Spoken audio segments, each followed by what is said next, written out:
साईं राम। मेरे प्यारे बच्चे बच्चे मैं था, मैं हूँ, मैं रहूँगा। मुझे ना यहाँ से कोई हटा पाया है और ना कोई हटा पाएगा। मेरे बच्चे मैं अभी से नहीं युगों युगों से हूँ मेरे बच्चे, और आगे तक युगों युगों तक रहने वाला हूँ। इस दुनिया में सब लोग आएंगे और आकर चले जाएंगे, लेकिन मैं यहीं रहूँगा। जो भी बच्चे मेरी शरण में आते हैं आते जाएंगे, उनका मैं बेड़ा पार करता जाऊंगा। उनकी ज़िंदगी मेरा काम ही यही है, उनके बेड़ा पार लगाता जाऊंगा। मैं अपने बच्चों के दुखों को दूर करूंगा, अपने बच्चों को परसूंगा, उनके जीवन में सुख दूं। मैं अपने बच्चों को प्यार देने और आशीर्वाद देने और सुनो, इस जीवन में ना इस दुनिया में कोई भी सच नहीं, कुछ भी नहीं। सच सिर्फ नाम के अलावा सिर्फ ईश्वर का नाम है, वही सब कुछ है और बाकी सब कुछ मिथ्या है। सब कुछ मिथ्या है, कुछ भी नहीं है। ये दुनिया सिर्फ एक माया जाल है मेरे बच्चे। यह सब खेल है जो दुनिया में चल रहा है ना, यह सब खेल है। यह ईश्वर का रचाया हुआ खेल है जिसमें सब फंसते चले जाते हैं। सबको लगता है यह मेरा, वो मेरा, ऐसा मेरा, मेरा वो हो जाएगा, मेरा यह मिल जाएगा, मुझे यह हो जाए। यह सब सोचते रहते हैं, पर भूल जाते हैं कि तुम इस धरती पर आए हो। इस धरती पे क्यों आए थे? तुम इस धरती पर आए थे नाम जाप करने। तुम्हें इस धरती पर भेजा गया था अपनी जिम्मेदारियों को पूरा करने, मेहनत करने के लिए, पर लोग ना अपने लक्ष्य से भटक चुके हैं। तुम्हें भेजा गया था अपने कर्म बनाने के लिए, लेकिन यहाँ पर आकर लोग एक दूसरे के मारने काटने पर उतारू हो गए हैं और दूसरों को हमेशा नीचा गिराने में लगे हो रहते हैं। दूसरों को नीचे धसान में लगे रहते हैं और अपने आप को ऊपर उठाने में लगे रहते हैं। उन्हें लगता है कि दूसरों के नीचे गिरने से मैं ऊपर उठ जाऊंगा। ऊपर उठने से बहुत खुशी है, बहुत मज़ा है, लेकिन वह भूल जाते हैं कि जो ऊपर बैठा है ना, ऊपर वाला, वह सब देख रहा है कि कौन क्या कर रहा है, कौन क्या नहीं कर रहा है। उन्हें लगता है कि बस हम तो खुश हो जाएंगे सब कुछ करने के बाद, किसी को नुकसान पहुंचाने के बाद, लेकिन वह सब भूल गए कि उन सबका हिसाब होता है और सबका हिसाब मेरे पास लिखा हुआ है। एक एक हिसाब मेरे पास होता है। जब हिसाब किया जाता है ना, तब जाकर समझ में आता है कि क्या क्या गलतियां तुमसे हुई और उस वक्त तुम पछताते हो।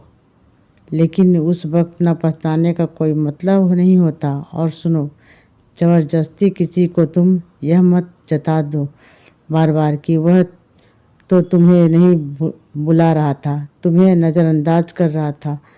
तो क्यों कर रहा था, यह तुम्हें जानने की कोई ज़रूरत नहीं है मेरे बच्चे। तुम जानते हो, अगर उसने तुम्हें नज़रअंदाज किया है तो कोई ना कोई उसके पीछे कारण होगा, कोई वजह होगी। तुम न बार बार उससे मत पूछो और ना ही किसी और के माध्यम से उस तक वह बात पहुंचाओ।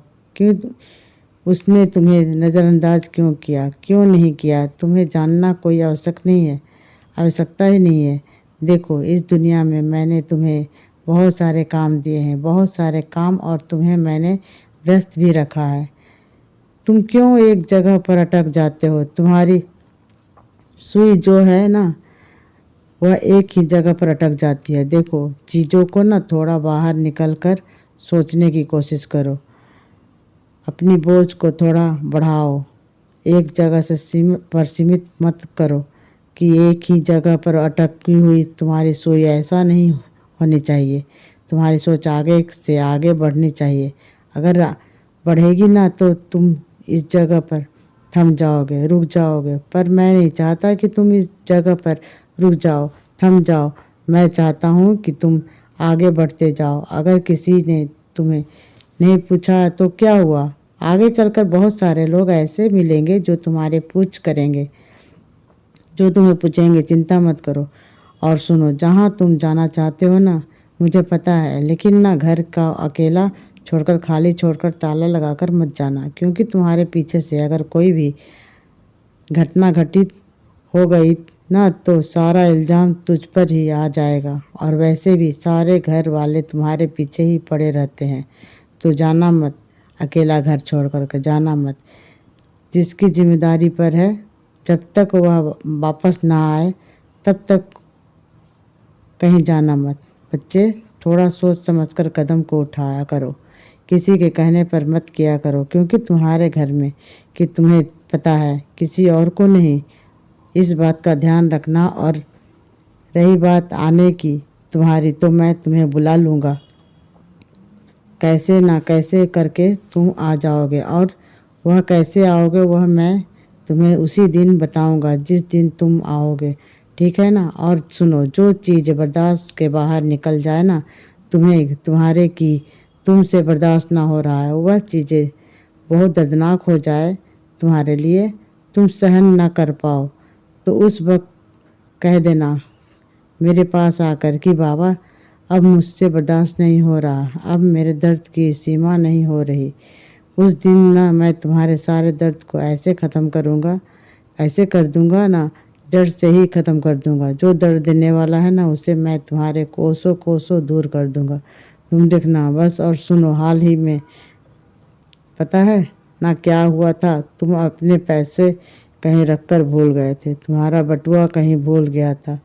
तुम्हें याद आया और तुम जब वापस आए तब तुम्हारा सारा बटुआ मिल गया, और तुम्हारे पैसे भी इधर से उधर नहीं हुए। तुम तो अपने पैसे रखकर भूल गए थे, अपना बटुआ भूल गए थे। तुम्हारे तो होश ही नहीं था, तुम्हें तो होश ही नहीं था। तुम्हें इतनी देर बाद याद आया, और फिर जाकर वही मैंने तुम्हें याद दिलाया कि तुम्हारा बटुआ खो गया है। और फिर तुम भागे भागे गए, तो जहाँ छोड़ा था वहीं मिल गया।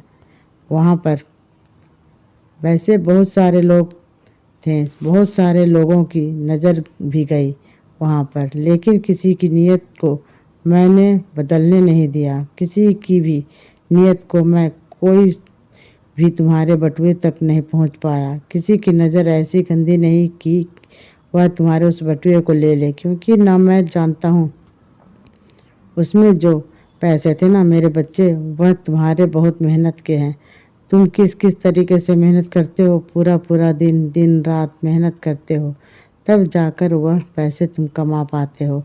और अगर वही पैसे चोरी हो जाए ना तुम्हारी, यह कोई ले लेता है, तो शायद मुझे अच्छा नहीं लगता, और तुम्हें भी नहीं लगता।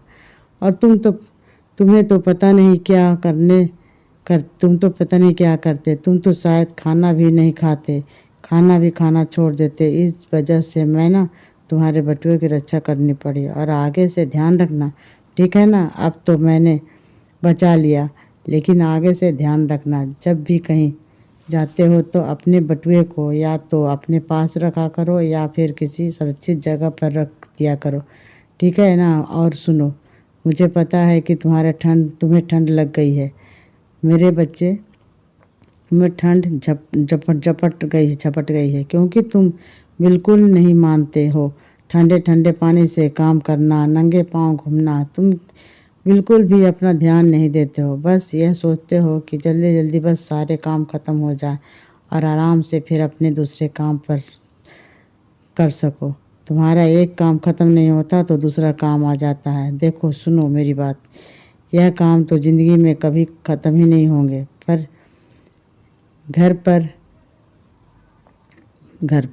मेरे बच्चे, और घर में कभी कोई काम ख़त्म नहीं होता। 24 घंटे काम चलता रहता है। अगर तुम काम करते रहोगे तो काम आता रहेगा। अगर तुम थोड़ा वक्त अपने लिए निकालो, थोड़ा आराम करोगे ना, तो तुम्हें भी अच्छा महसूस होगा, तुम्हारा स्वास्थ्य ठीक रहेगा, और ना अपने आप पर ध्यान देना शुरू करो। देखो तुम्हें कितनी ठंड लग गई है, तुम्हें कितनी छींकें आ रही है, सुबह से कितना जुकाम लग गया है तुम्हें, तुम्हारी आवाज़ भी बदल चुकी है। थोड़ा ध्यान दो मेरे बच्चे, ये सर्दियों का मौसम है और इसमें तुम्हें ध्यान देना होगा अपने ऊपर। और शुरुआती दौर में ध्यान नहीं दोगे तो ज़्यादा अगर तबीयत बिगड़ गई तो संभाल नहीं पाओगे अपने आप को, और बिस्तर पर पड़ जाओगे, फिर कौन संभालेगा। तुम्हारे घर के काम, तुम्हारे घर की जिम्मेदारियां कौन संभालेगा बताओ। थोड़ा सा अपने ऊपर ध्यान लगाओ और सुबह उठते के साथ ही मेरी उधी लिया करो। जब पाँव को अपने बिस्तर से नीचे रखते हो ना, उसी वक्त पहले मेरी उधी लो, उधी का सेवन करो और उसके बाद ही तुम नीचे उतरा करो, क्योंकि मेरी उधी तुम्हारी रक्षा करती रहेगी, तुम्हें ठंड से हर एक चीज़ की बीमारी से बचाएगी। और सुनो, मुझे पता है कि मुझे मंदिर में तो रखते ही रखते हो, लेकिन तुम चाहते हो कि मैं तुम्हारे कमरे में भी हो आ जाऊं। तुम मुझे अपने कमरे में भी रखना चाहते हो, एक तस्वीर के रूप में, कि बाबा की एक बहुत बड़ी सी तस्वीर तुम अपने कमरे में लगा सको। तुम्हें लगता है कि सोते उठते बैठते बस मैं बाबा को ही देखता रहूं, बाबा को ही निहारता रहूं। तुम जैसे तस्वीर मेरी चाहते हो ना, जिस तरह से चाहते हो उसी तरह से तस्वीर तुम्हें मिल जाएगी। तुम बिल्कुल चिंता मत करो। और यह ऐसे नहीं, तुम्हारे घर पर है, मैं तुम्हारे घर बहुत ख़ास तरीके से आऊँगा, कि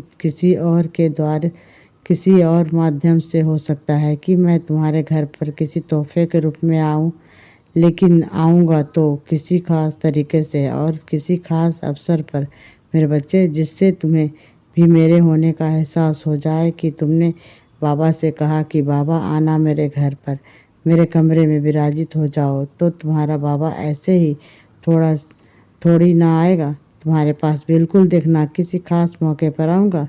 खुश रहो और खूब मुस्कुराओ। मेरा बहुत बहुत सारा प्यार है। ध्यान रखो अपना और अपनों का। मेरा आशीर्वाद तुम पर और तुम्हारे पूरे परिवार पर बना हुआ है बच्चे। खुश रहो। ओम साई राम।